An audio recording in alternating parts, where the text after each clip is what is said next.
You're up.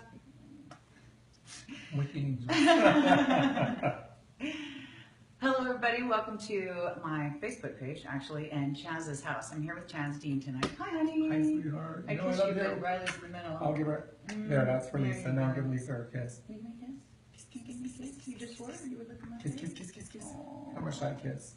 She's so cute. She talks to you with She her does. expressions. So Chaz and I have been friends for a number of years, ever since we started working together. Yeah, many, many years ago. Yeah. Oh. And one of the things that I always admired about Chaz is that I think he has an amazing life story, and it's something that I got to know as the years went by, and that he is, you know, in my opinion, truly a sweet, wonderful human being. That's my microphone, right? Yeah. So I wanted tonight to strictly be just kind of a time for some of you to get to know Chaz in the way that I have. So it's going to be talking about an amazing life story, some of the things that he is involved in, very passionate about, and some of the things you probably don't know about him, because in a lot of cases you know him as a phenomenal stylist, and that's true, but there's a lot more going on in his life, that's for sure. So first of all, this is one of your children. Oh yeah, this is Riley. She has a sister, Bella. They're just over 2. They turned 2. They have the same birthday as Madonna. They're Leos. I'm a Leo too. We're all Leos. The girls. Oh, there you go. There you go. We're all Leos. But their birthday is August 16th. So it's Riley and Bella are sisters. They're just over 2. And then their brothers Hunter and Spencer are 7.5. They all have the same dad. It's just they have the boys have different mom than the girls. Got it. So you're all related was my point there. Yeah. And they all love each other like crazy. They come to work with me, they go to QVC with us, they go on air with us, and this is the one that's most attentive. The other ones are sleeping somewhere. She just pays attention to everything that's going on. So one of the things that I think you know, is interesting is in so many times you know people in one way or another, you don't really know everything that's gone on in their life. And although it's true that everyone's life is interesting, I think that Chaz's is a little more interesting than most.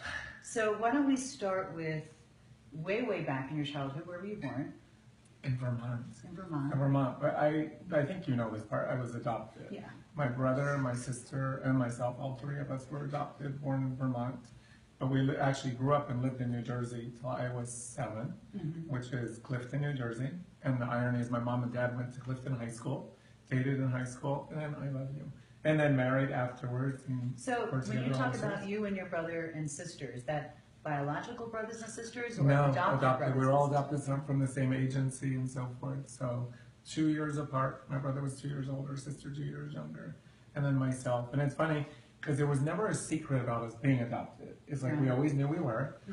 It was never a secret. I remember my parents remember when we were going to pick up my sister. We were in a grocery store, and my brother and I being excited and telling her we're going to pick up our baby sister in Vermont. Oh. And it's like we thought babies came from Vermont. Watch her. So there's not a stork. There's the Vermont. No stork. It's all in Vermont. Babies come from Vermont. And so obviously your sister is Joanne. Yes. Who we've seen she's been on air and behind the scenes. She works with you a lot. Yeah. Yes. She's an angel. I love her. And that's part of the element is I'm blessed to grow up in the family that I grew up with my brother, my sister, my mom, my dad, aunts, uncles, cousins. And it was never an issue for you growing up about feeling loved or... No. Well, my parents might tell it differently, because when you get in trouble and you get spanked, I'm like, you don't love me. I'm like, but we picked you. And it's a hard thing to argue, because it's like, you weren't just born into, they literally wanted you and picked you, so you're like, yeah, I guess I can't argue that one. But it's, you know, when you're in trouble or sent to your room or grounded, it's like, you don't love me. I'm like, we love you even more because we picked you. So I think growing up, it was that element. I guess kids just say that. You can't.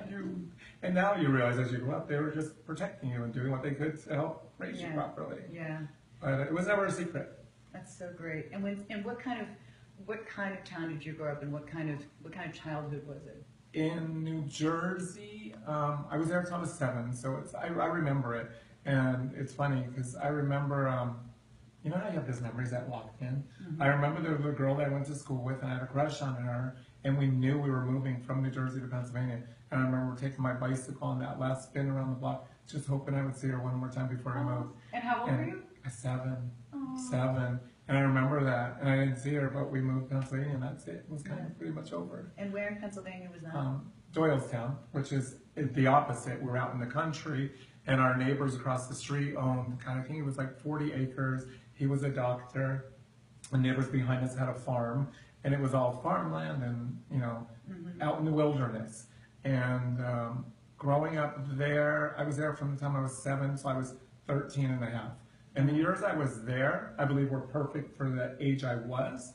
If it went beyond 14, 15, 16, I think I would have been really bored and like, what is there to do? So Right. the years I was there were perfect. We built tree forts. I had a paper route, and that was my first job. Was my paper route. My brother had one, and it was for the Intelligencer. And I remember wanting to work, and I used to sell those seeds from the catalogs. I used to do that to earn money because I wanted to buy music and stereos and so forth. yeah. And I'm trying to fight for my first job. I had to, be of a certain age, and I kept pounding and like, please let me. And I finally took on a paper route, and I've been back to Doylestown. And that paper route that I did as like an 11, 12, 13-year-old, Right. it was to Delaware Valley College. It was like a 6 or 8 mile bicycle ride. Wow. And it's like kids now, I can't imagine it happy. I used to collect money from them at the age of 11, 12, 13 in a college. And it's nowadays that wouldn't be considered safe. So it's ironic how the difference it is from growing up to what life is today. Well, one of the things that I think is one of the things that struck me about you very early on in our friendship, and I notice it more and more as time goes by and we become friends over the years, is you have a very spiritual soul about you. Can you talk about?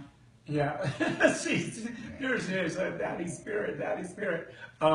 It started with growing up. We always knew right and wrong and do unto others, and I knew those cardinal, rules, and I always believed in them. I had friends who were religious, and this is what I started doing here. And anytime I had times of trouble or turmoil, my friend, and it's Helen, she would, and if you're watching Helen, she would tell me, Chaz, you know what you need to do? You need to hit your knees and pray. And she went to Catholic school, so hers was the fear of that you gotta hit those knees and pray. And I would always say, Helen, that's great and that works for you, but that's not for me. I just believe in do unto others and the cardinal rule of karma and so forth.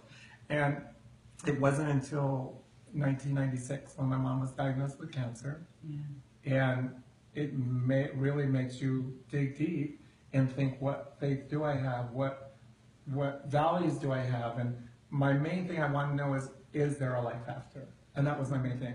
Is it over when it's here? Because the thing we're going to talk about, when I was a kid, I used to be afraid to go to sleep at night, and no one knows this about me, I don't think. I used to be afraid to go to sleep at night because maybe that's why I don't go to sleep till really late. Is because when you used to do that prayer, if I die before I wake, it used to scare me. It used to scare me to think that was a possibility. So I used to be afraid to go to sleep at night because I thought saying that prayer made you think about it. So that's, I think, what backed me up from religion. So when my mom passed away, not before she passed, when she was diagnosed, I thought, I need to know what is beyond this. Is there more? Is there an afterlife? And I needed answers. I did a lot of reading, a lot of books on tape. Daniel Brinkley, who's someone who, if you look it up, he's someone who had been electrocuted by lightning twice. Have you heard about it? It's amazing, his stories. He was in hospital beds where he was declared dead, yet he came out of it and came to and would tell doctors that the girl in this room has this issue. Someone in that room has that issue. Someone was brought in. He was declared dead at the time. He couldn't have known this if he wasn't out of his body. And that at least gave me hope and gave me something to look forward to. There's a woman named Betty Eady, who also had near-death experience, and she was able to explain things that she couldn't have known because while she was on the gurney pronounced dead, she told things that were going on outside of her body. So it gave me at least hope. And then I started listening to Conversations with God and Dr. Wayne Dyer, and I had clients that were amazing and would bring me books all the time. And that's what helped open my spirituality. So who I am as a spiritual being is I believe there's an after. I believe in a higher source. I just don't attach a specific religion to it. And that's me. And I just say that because I know everyone's very religious and believes in their religion really strongly. And to me, I believe there is an after. I believe we are created by a higher power, but I don't attach religion to it because that's what always put different fears in me as a child. Right. And one of the things that you talk about is that there's a lot of kind of interconnected things in your life when it comes to spirituality. Yeah. Probably the first thing that happened is, I told you my mom was diagnosed in '96, and on September 13th of 1997, I got a call. I was at the salon working, and I was in Bel Air at the time, and I got a call, and they told me my brother had passed away. He drowned, and he was only in his 30s. It was a freak accident. He saved, and you don't know this story, I don't believe, he saved a 13-year-old boy on September 13th that was caught in a riptide, and it took his life. He saved the boy. His name was Stephen. He pushed him through, and as they looked back to bring my brother in, they realized he wasn't there with him any longer, and his body washed up on shore. And that was a freak accident. I had to be the one to tell my parents. They were camping at the time in Simi Valley, and it was before cell phones. And one of my clients was Paula Abdul. She had a cell phone. She gave me her cell phone, said, "Go find your mom. Don't even worry about it." I went and told my mom the situation, the story, and she freaked, thinking, my mom, I remember growing up even in Pennsylvania, her saying that she prayed none of her children ever went before her, that she didn't know if she could handle it. So the fact that I know that about her, now I have to tell her her son passed away. She's like, it should have been me, and that was, I'll always remember that. But it was after my brother passed away that I realized I always wanted to seek out my birth mother. I always wanted to. And it's just the curiosity of why I am the way I am, why you look the way you are, why the mannerisms, why you are who and what you are. So it was after my brother passed away, it was 11 months later, that I did a search to try to find my birth mother. And I contacted the agency, and they gave me like non-disclosing sort of information. It wasn't enough to help find anyone. And she had knew that my brother passed away, because that was a big part of my looking, that he had passed away. And the other part was my mom diagnosed with her cancer. Right. And I said, I'm not trying to disrupt anybody's life, but if she doesn't want to be found, I'm totally okay with that. But if she does, we're both adults, and I feel like we should both have the opportunity to say yes or no. So she said, why don't you write a letter to the judge in the presiding county? And I think she would probably grant this, knowing that you're not looking to disturb anyone's life and considering the circumstances. So that was in May. And then finally again in June, I called again to see, can I get any more information? And she said, did you ever write that letter? And I said, no, I haven't yet. And I knew the reason I didn't, because back then I used to procrastinate. Because I felt like it's not a yes or a no, you're kind of in the middle, and it's kind of better than a no. Better than a no. And so I said I didn't write the letter yet. And she goes, I would write it because I think you stand a good chance knowing the circumstances. So I wrote the letter, and my birthday is July 23rd. On July 23rd of 1998, 11 months after my brother passed away, I went to my mailbox on my birthday, and I had a letter from the judge saying, we grant you the opportunity to try to find your birth mother. On my birthday. You can't make those things happen. That's insane. Now, 3 weeks later, on August 13th, another 13th, they found her, and they called me and said, we found your birth mother. And they said, where did you say you grew up? And I said, Doylestown, Pennsylvania. And they said, oh my gosh, she lives in Dallastown, and we thought it was the same city. They thought it was the same place, because I was born in Vermont, so she moved from there to Pennsylvania. So it wasn't the same city. My mom was still alive at the time, because she had been diagnosed now 2 years into her cancer. My mom and dad got the opportunity to go meet them with me in Pennsylvania on Labor Day of 1998. That first day I spoke to her on the phone, and I said, I grew up with a brother and a sister. I had lost my brother on September 13th of 1997. She said, you have a biological brother and a biological sister, and your biological sister has 2 daughters, and one of them was at the time 2 years old, and the other was 11 months old. She was born on September 13th of 1997. The day my brother died. You can't make these things happen. I got the letter on my birthday, found her on the 13th, and the day my brother died, my niece was born, and it was his passing that made me look for them. Not even the same year, so not only the same day, but the same exact day that he died. So I'm like, it was meant to be. His passing is what pushed me to look for them. And then when I met them, it gets even crazier. When I met them, we went on Labor Day. My sister was married to a boy that she dated all through high school. Now this is my biological sister. My biological sister and biological brother. The sister was married at the time, my brother wasn't. had dated a man all through high school. After high school, he worked for one of my uncles who they're all in construction work. And he was digging a ditch one day, and as he was digging the ditch, it caved in on him, and a boulder fell and hit him in the spine and paralyzed him from the waist down. A couple years later, they married and tried to have kids for years and unsuccessfully. And so the way she had the 2 kids she did was intravenously.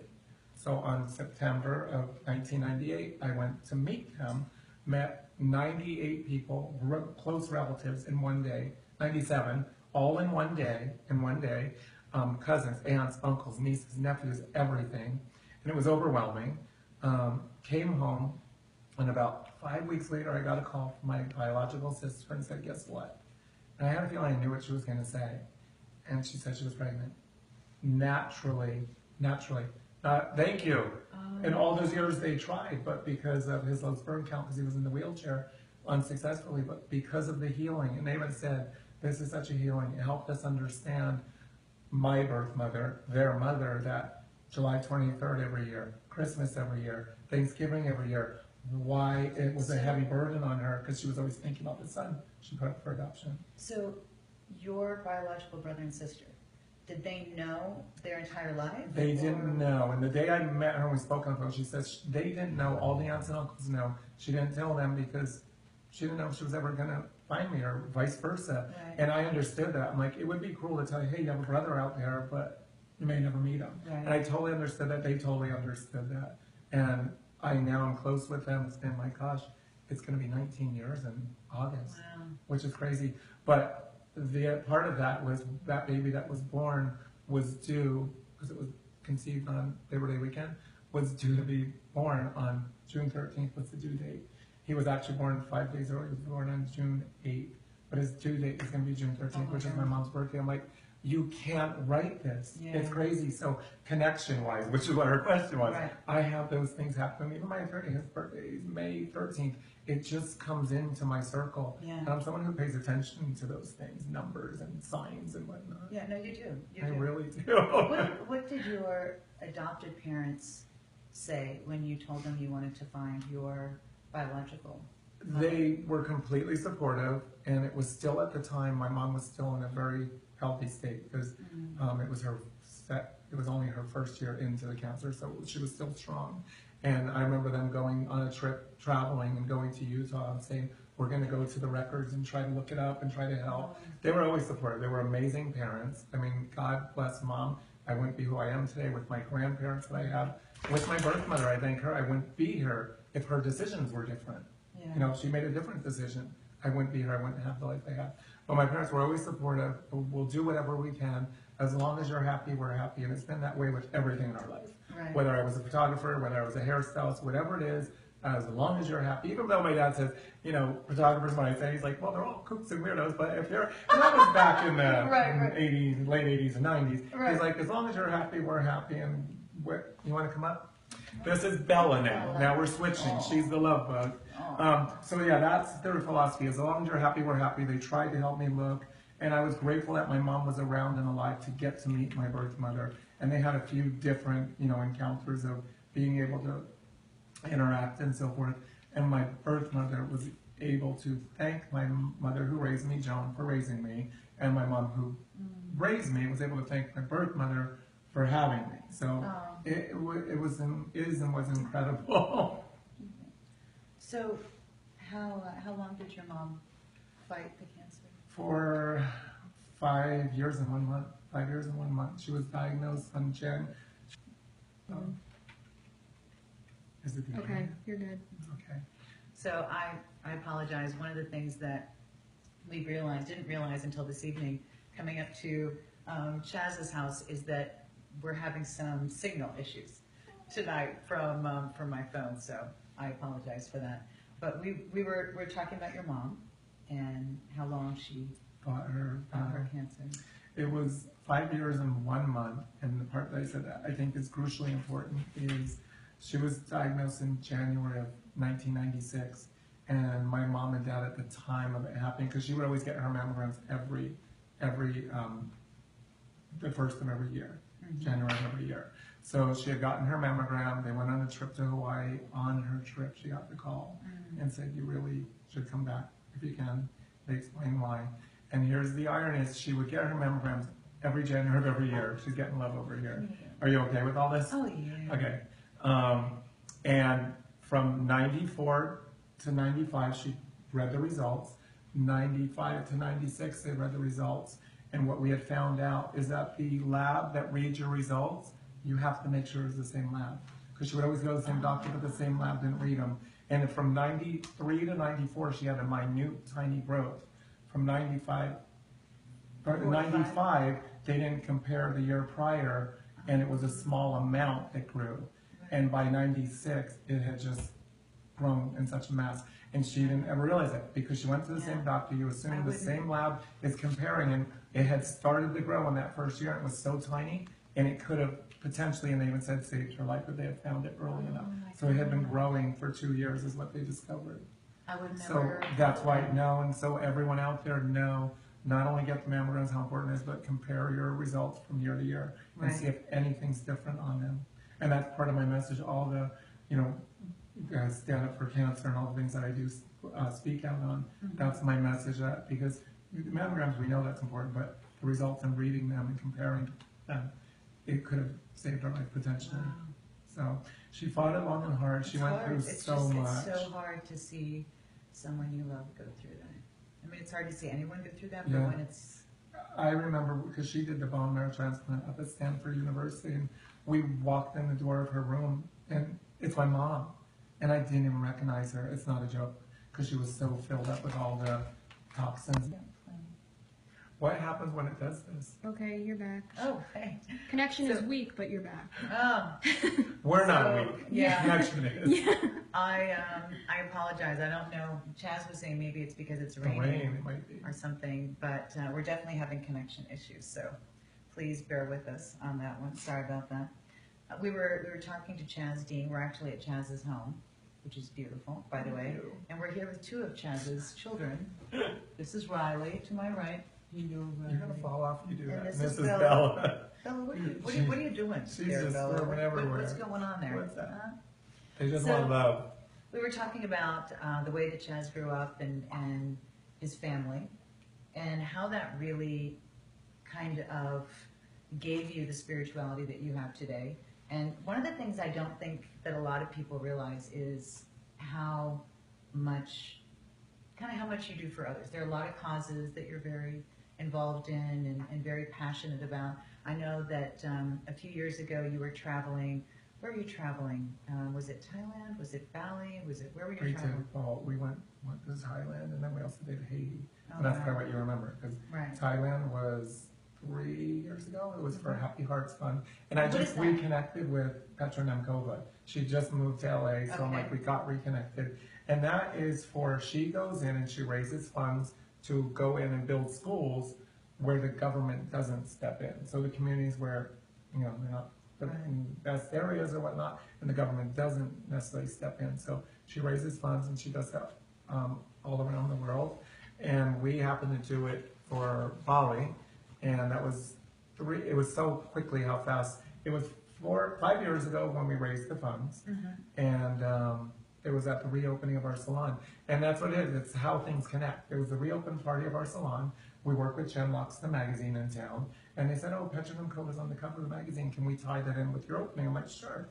And that night we discovered that we were going to do a silent auction, try and raise funds to open up a kindergarten. And no one knew they were coming for a silent auction. So I kind of bid on all the things that were up for auction. And I'm like, you know what? Our goal was to open a kindergarten tonight. Let's do it. And we did do it. And it was only short months later that it was done. And she said, "We'd love for you to come and meet the kids and meet the parents and meet the teachers and everyone in whose lives you changed." And it was a journey that we took. And Joanne went with us, her husband went with us, Craig went with us, and my assistant went with us. And for every one of us to see what a kindergarten meant to these kids and to these families. And then we got them books and instruments for them to play. And she says the instruments are so important to them. And that is an imprint. It's like your passport. Yeah. It's in there and it's stamped on you, and it forever changes your life. And that was huge. And that was, like I said, 4 years ago, we went to Happy Hearts Fund, went and met them. And then 3 years ago, I believe it was, I'm not good with my timings, it'll be 3 years in July, that we went to, I work with, I'm my assistant. She was friends with and went to school with a girl who, it was Generosity Water at the time, now it's generosity.org. Mm-hmm. And I went to that, and it was on a rooftop, freezing downtown, and it was about showing that all they want, literally, that those communities around the world, is clean water. And they showed what they drink out of, and muddy water with mosquitoes, No, and it's, it will kill you, literally kill you. I mean, And I it's like, how remember, can you say no to clean water? it is amazing. It's and not clothing, it's not food, it's Right. water. I mean, I remember when I went to South Africa, and we were on safari in South Africa, and went to a Zulu village that was very near the nature preserve that the safari was on, and a lot of the people from the Zulu tribe ended up working at this preserve. So, but going to this village, this Zulu village, and there were children that were drinking out of puddles in a Muddy, dirt right? road, Yeah. and you just. It's normal. Yeah, if you just look at them and realize that the simplest things can make such a difference, and they don't have them. Yeah, and that's why with Generosity Water for me, or generosity.org, for me, it's like, how can you say it's water? You Right. need water to survive. A basic. Again, we're not talking food, we're not even talking clothing or shelter.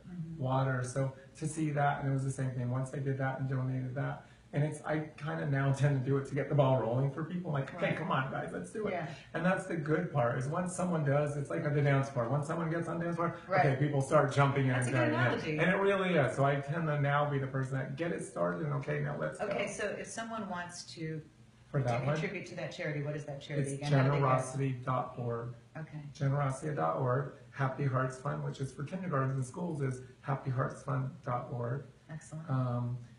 And then, But you've done a lot of things. You've done Oprah's Leadership Academy. yeah, that one, it's like, that one, I mean, come on, we all watched Oprah, and I watched it. Yeah. And when I saw her opening up the schools and the message and just interviewing the girls and who's going to attend the schools and watching the whole process, just thinking, I do want to help be part of that, because this is an opportunity for girls who only could have dreamed but Right. never thought it even possible that they could get an education like that. And so I've been on board with Oprah's Leadership Academy from day one. Wow. And when they had their first graduating class, she invited Joanne and I out to Santa Barbara, and the first graduating class was there. And to meet the girls and see their passion in their dreams. And I mean, their dreams are not, hey, I want to work at this local market or this or that. Their dreams are high because they never could They have already got a imagined that. miracle. Oh yeah, it's a miracle to them. Yeah. And so that is life changing.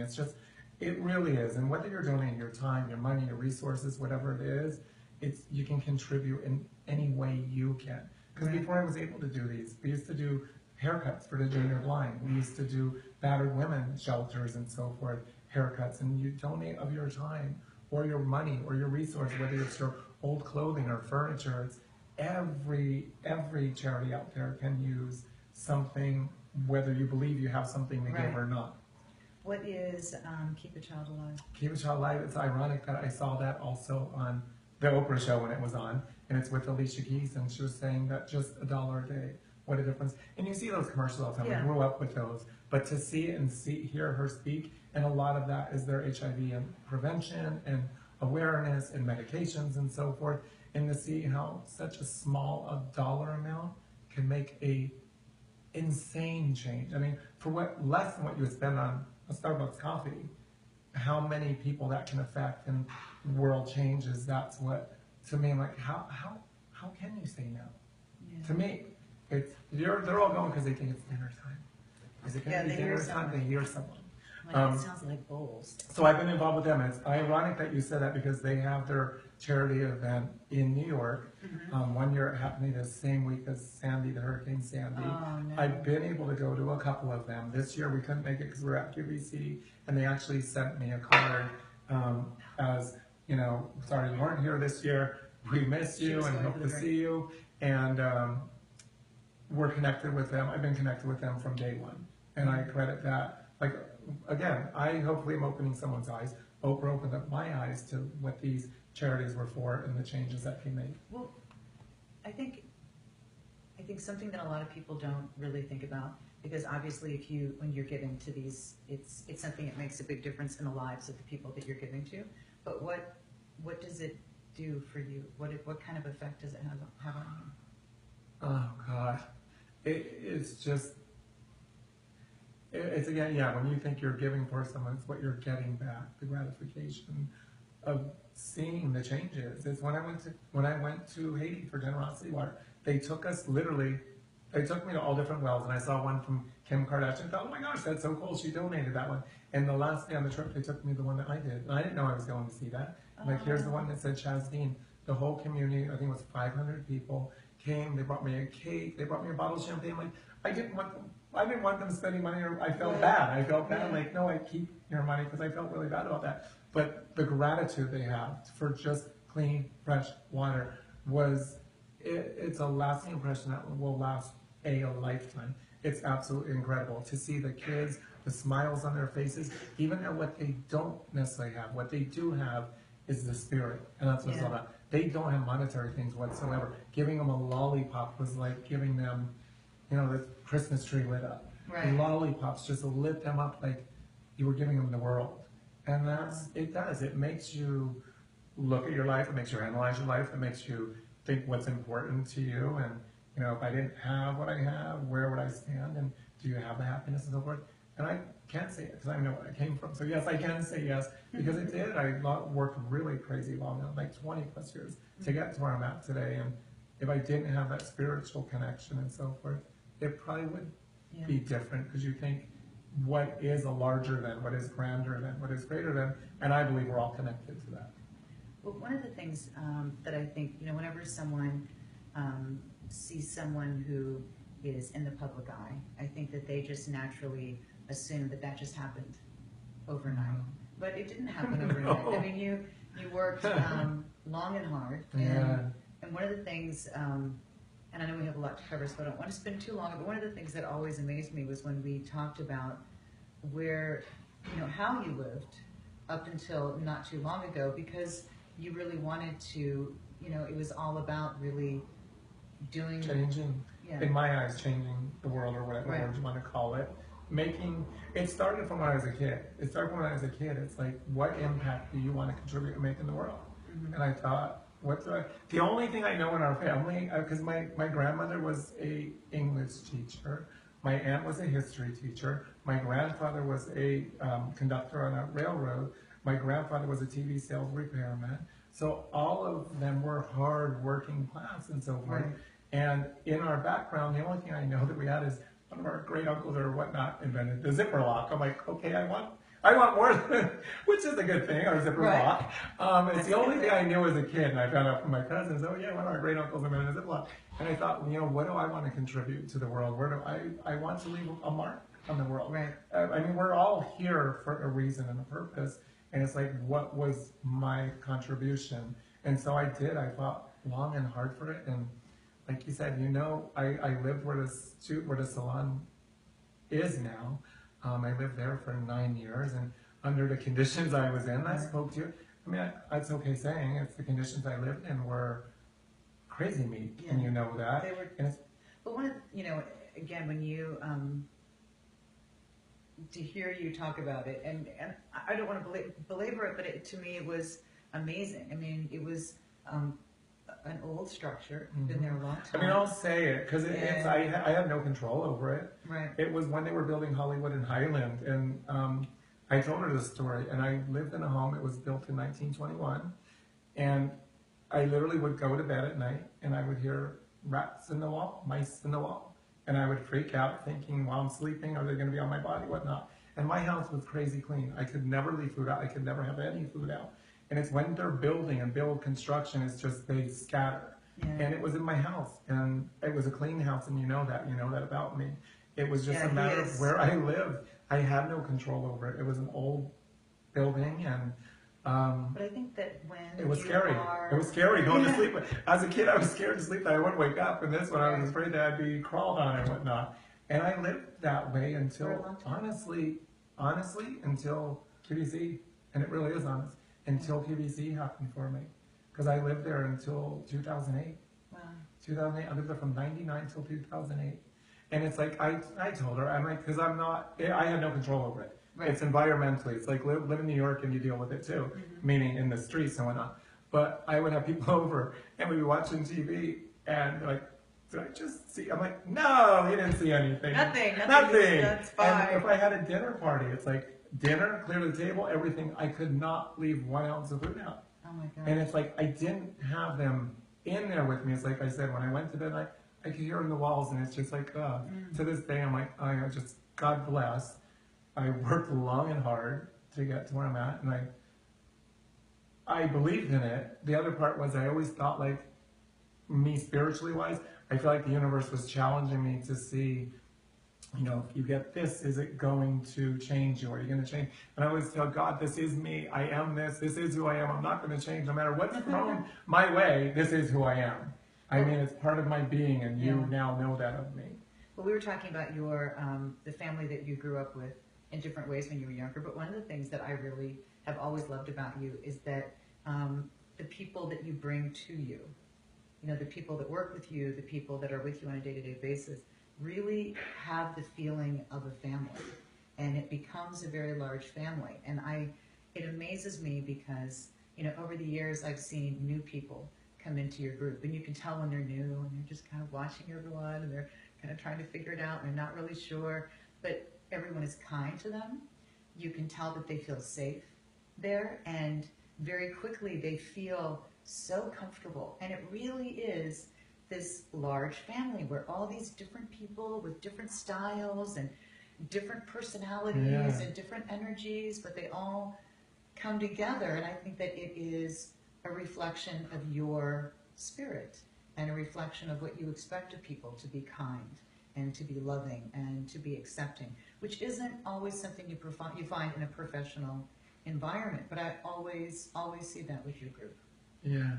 I am who I am, and I'm this way with here, QVC, cameras on. She's known me for my assistants over there, LC. But I mean, anyone that does, you ask them, and I'm like, it's who I am. Yeah. And you talk about, and I know celebrities who, you know, that they're this way on camera and off, it's something else. I'm like, to me, that would take so much energy to be two separate elements. But mine, it's the same as I am here, as I am there. And I welcome people. I've always been like embrace and feel like part of the family, and I allow them to be in who and what they are. I think is the most important. And they is a very diverse group of people. Very but I so. want them all to feel equal and on the same level. And again, it doesn't matter if it's our cleaning person or if it's our, you know, our director of operations. They're Marisol.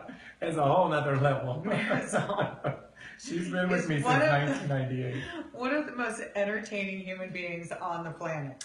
Yeah, many of the people know her. Oh my gosh, yeah, from Periscope. Yes. And it's again, if you ask her, it's the same thing as our Paris Picon, as she calls it. Oh, Paris She Picon. calls it Paris Picon. Paris Picon, thank you, my people. She calls it my people. Hello, my people, thank you, my people. And you can follow Chaz Dean on Paris. It's just Chaz Dean. Yeah, Periscope. when she had the phone and was doing Periscope, we went to the haunted house. She's crazy. I thought I was going to need different foundations to wear because she was slaying me. She's crazy. In a really, really funny, wonderful, hysterical, you just can't believe she just said that kind of way. But an example of the people that you draw to you, which I love. And you do that. I like that.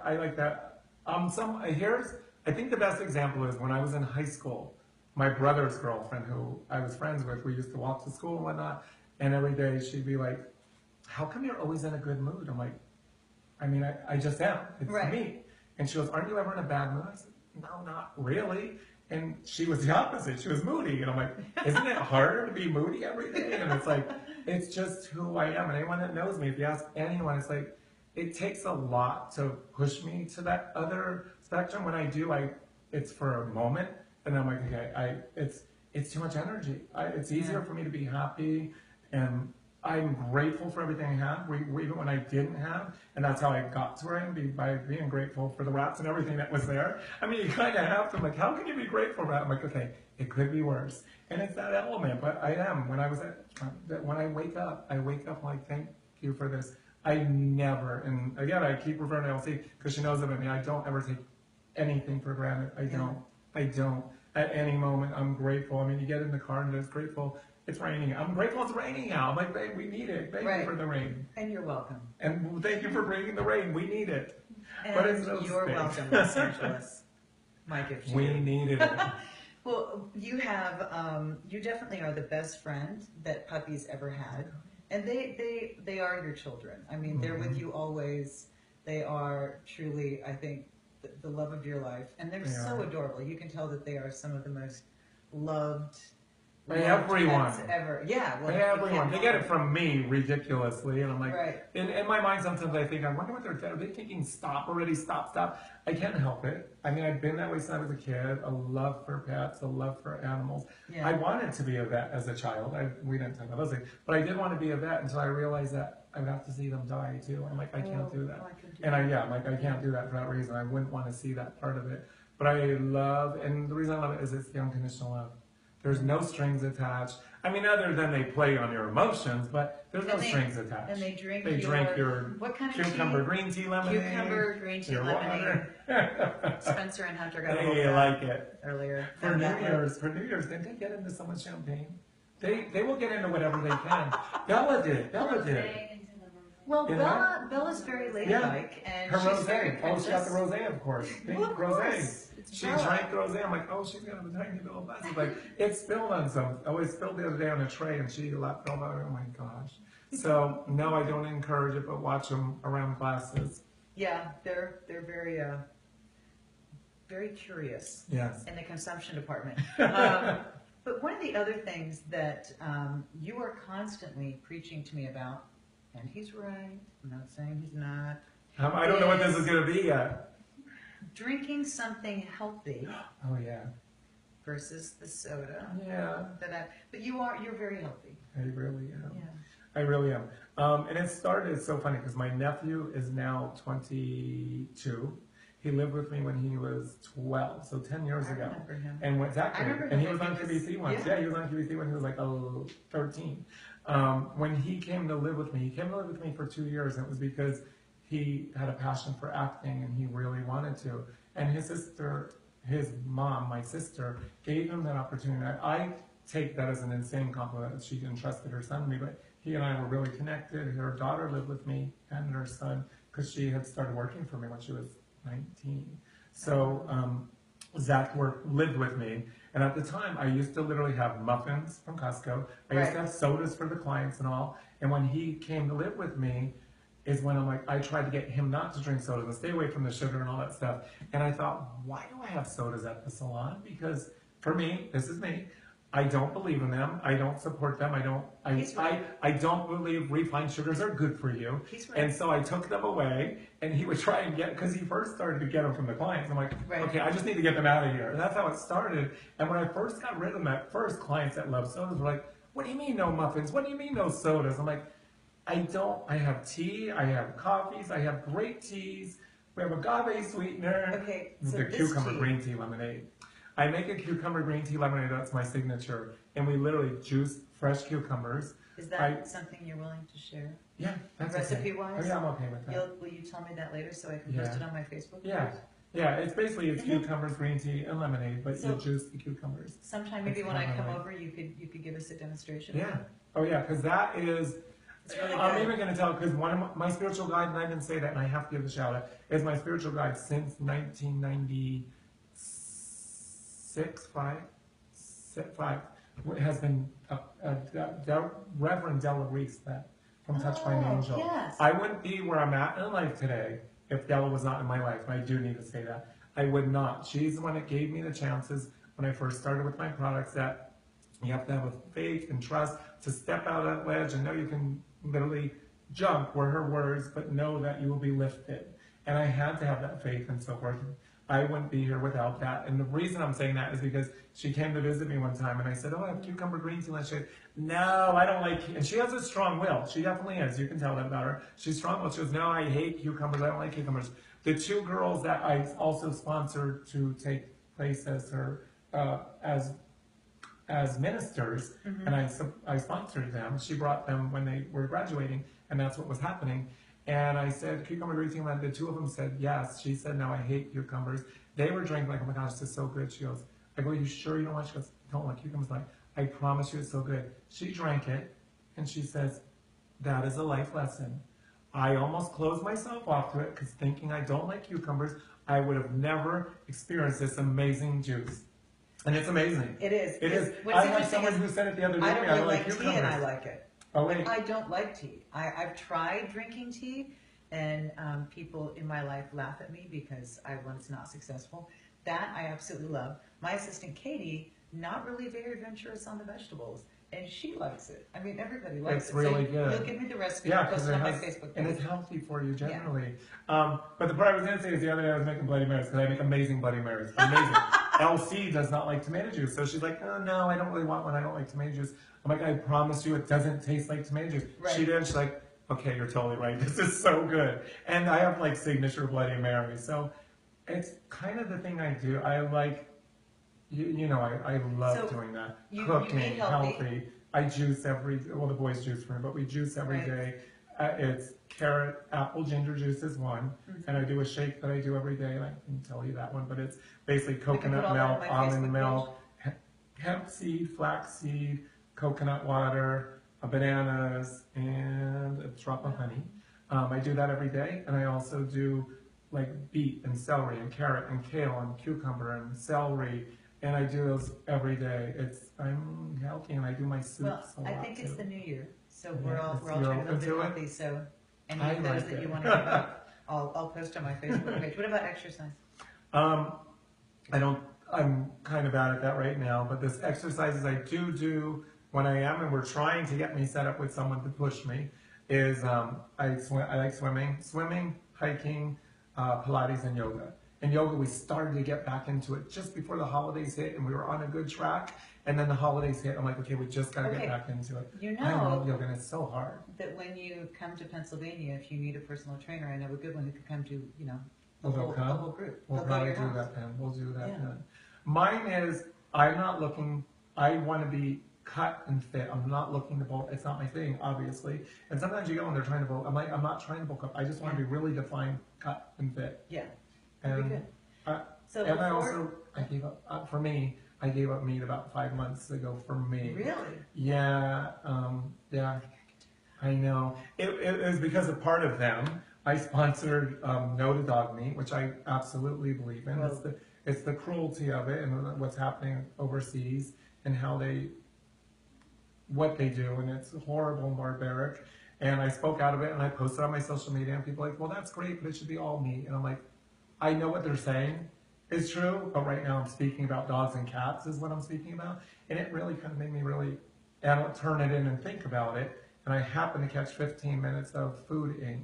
You probably have never seen it. And it's one that if you watch, that's what sealed my deal. I saw Wow. 15 minutes of Food Inc. I'm like, okay, at this point, and don't crucify me if I ever eat it again, I tell them that. At this point in my life, I'm not eating meat, I'm pescatarian, I'm eating fish.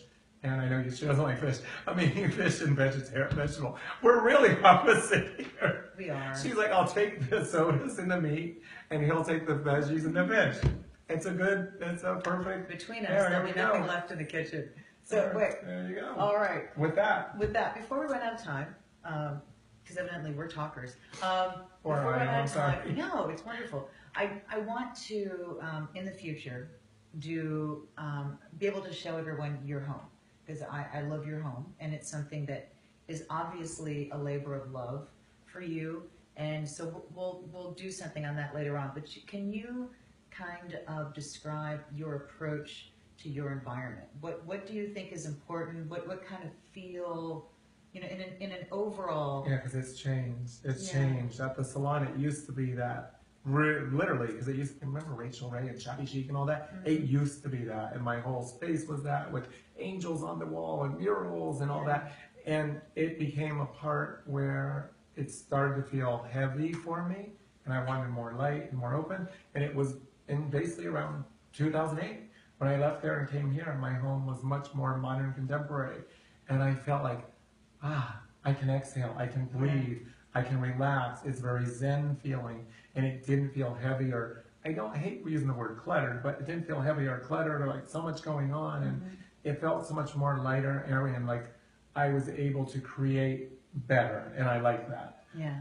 So it's become, since 2008, we redid the salon and did it under that same sort of metaphor. I do. And then I this love space your here. new salon stuff. Oh my It's gosh, beautiful. thank you. Yeah. And then this house here, which is the one that she'll talk about later, it never was initially set out to be what it is. It just, as my life and as things happen, and as all the things I described with my family and my birth family and births and deaths, it opens, doors open for me in that way. I didn't plan on, okay, I'm gonna do this project and so forth. It's how it unfolded and how it evolved, because this was a hillside. And I didn't think you could even build here. I was gonna build a 3-car garage, so I had more garage space for the other house. And then one day I came up here and looked on the street, and I'm like, look at this view. Oh my gosh, what can, I like creating, and obviously you know Yes. that. And that's what it is, to create something out of, not nothing, but nothing's there, and what are the possibilities and what are the opportunities, and that's what I love. And within my life, whether it's food, whether it's my products, whether it's with homes, whether it's with Christmas trees, whatever it is, I have a passion for that. Very quickly before we're done, let's discuss the concept of Christmas trees after Christmas. Chaz? Mine is still up. So's mine. Partly mine is still up because of my schedule with QVC, and Joanne's the one that takes them down. But the other part I just discovered, was it yesterday or today? I'm looking at LC when I look that way, is she said, my mom hasn't opened her gifts yet because my dad was going to take down the tree. She says, no, I haven't opened that yet. And I said, wait a minute. She just triggered something to me. I'm like, mine are not open yet. I don't open my gifts. I linger, and all my people are like, open your gifts, open your gifts. Her, she gave me one. I'm like, I didn't even realize you did. She goes, it's under your tree. I'm like, I didn't even know it was there. And I linger because I feel like once they're open, it's done and it's over. And it seals that deal, because when she said her dad was okay, take down the tree, her mom's like, don't you touch that tree. I'm like, that's what it was. Yeah. Once Christmas was over, boom, the tree, the presents are done, take your presents, put them in your room, or taking down the tree. It was over. Yeah. So I prolong it. She prolongs it, and I prolong love that. So I still haven't opened my gifts. Well, I love, before the holidays, there's so much pressure. There's the pressure of getting together and meeting with family and meeting with everyone. And did I do that? Did I go to dinner with that Shopping, person? gifting, all And that. I got to get the gifts ready and got to do this and you got to travel and you got to get, when the kids have the Christmas plays and then they got the Christmas parties and you're just running and running and running. So you do all this work to make your home beautiful and you don't have a chance to enjoy it, which is one of the reasons why my favorite part of Christmas is after Christmas. When all the stress is done and you can look at the You beautiful exhale. Christmas You exhale. decor and you can enjoy it and you can listen to Christmas music and there's none of the stress. So I know it's weird, but I'm leaving mine up till February this year and I'm fine with that. So Chaz, thank you so much, honey. Thank you. And I I know love there's you. I room love you. between us because we Oh, had we the had the puppy angels here. It's like earlier. Riley is so far apart. I know. Riley was We here had- first, then Bella was Yeah, here, and and then Riley was there. here. So we left room Hunter for was the down dogs to here. pop up. Yeah, Hunter was on Yeah. the floor there, and I think they discovered it's almost time to eat, so Yeah. they disappeared on us. But thank you so much. Thank you for your love and support. And for me, it's okay. They can follow me on Yeah. Chaz Dean, my name, Chaz Absolutely. Dean, on Facebook, Instagram, and Periscope. Periscope, and Twitter. Just my name, Chaz Dean. Yeah. Or if you want When by Chaz Dean. And thank you for giving us this time and Thank your you, love and honey. support. Thank you. I love you. Love you. Love Thank you all so much. And we're going to see you, tonight's Wednesday night. We're going to see you Friday night with another live chat with one of our favorite people in Los Angeles.